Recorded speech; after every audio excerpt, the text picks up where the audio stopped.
ఇప్పుడు flight journey చాలా common. అయితే విమాన ప్రయాణాలు సాధారణ బస్సు, రైలు ప్రయాణంలా ఉండదు. ప్యాసింజర్స్ అందరూ కొన్ని రూల్స్ ఖచ్చితంగా పాటించాల్సి ఉంటుంది. హిందువులు అతి పవిత్రంగా భావించే కొబ్బరికాయలు కూడా విమానంలో తీసుకెళ్లడం నిషేధం.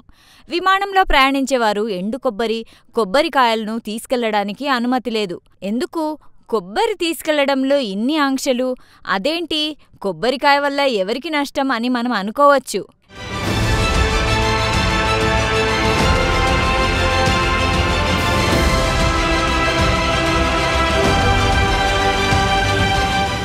దీనికి చాలా కారణాలున్నాయి. అదేంటంటే, ఇంటర్నేషనల్ ఎయిర్ ట్రాన్స్పోర్ట్ అసోసియేషన్ సంస్థ ప్రకారం కోకోనట్కు ఒక రకమైన ప్రమాదకర వస్తువుగా పరిగణిస్తారు. కొబ్బరికాయ ఎండిన కొబ్బరి చిప్పల్లో చాలా ఎక్కువ మోతాదులో నూనె ఉంటుంది. ముఖ్యంగా ఎండిన కొబ్బరికాయకు చాలా త్వరగా మంట అంటుకుంటుంది. విమాన ప్రయాణాల్లో ఇది పేలుడుకు ఉత్ప్రేరకంగా పనిచేస్తుంది. ఈ నూనెకు చాలా త్వరగా మంట అంటుకునే స్వభావం ఉంటుంది. విమానం లోపల వేడి ఎక్కువగా ఉంటుంది కాబట్టి కొబ్బరికాయకు మంటను రగిలించే ప్రమాదముంది. ఇది విమానంలో పెను ప్రమాదానికి దారితీయవచ్చు. కొబ్బరి పీచుకు కూడా మండే స్వభావం ఎక్కువగా ఉంటుంది. కొబ్బరి పీచుకు చిన్న మంట తగిలినా అది భగ్గుమంటుంది. నీళ్లు తగిలితే మంట పుట్టేలా చేసే వాయువులు కూడా దీని నుండి వెలువడతాయి. డ్రై కోకోనట్ పవర్ ఏంటంటే, ఒక చిన్న స్పార్క్ కారణంగా కూడా విమానంలో మంట అంటుకునే ప్రమాదముంది.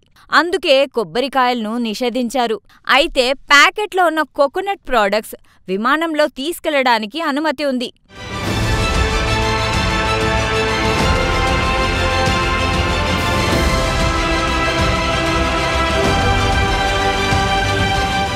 కానీ రీసెంట్గా bureau of civil aviation security Sabarimala Ayyappa Swamy భక్తులు విమానాల్లో కొబ్బరికాయలను పట్టుకెళ్లొచ్చని అనుమతి ఇచ్చింది. అయ్యప్ప స్వామి భక్తులు తీసుకెళ్లే ఇడుముడి కెట్టులో నేతితో నింపిన కొబ్బరికాయ, మరికొన్ని సాధారణ కొబ్బరికాయలు ఉంటాయనే సంగతి మనందరికీ తెలిసిందే. ఎక్స్రే, ఎక్స్ప్లోజివ్ ట్రేస్ డిటెక్టర్ ఇతర తనిఖీలను చేసిన తర్వాత మాత్రమే కొబ్బరికాయలను అనుమతిస్తారని అధికారులు చెప్పారు.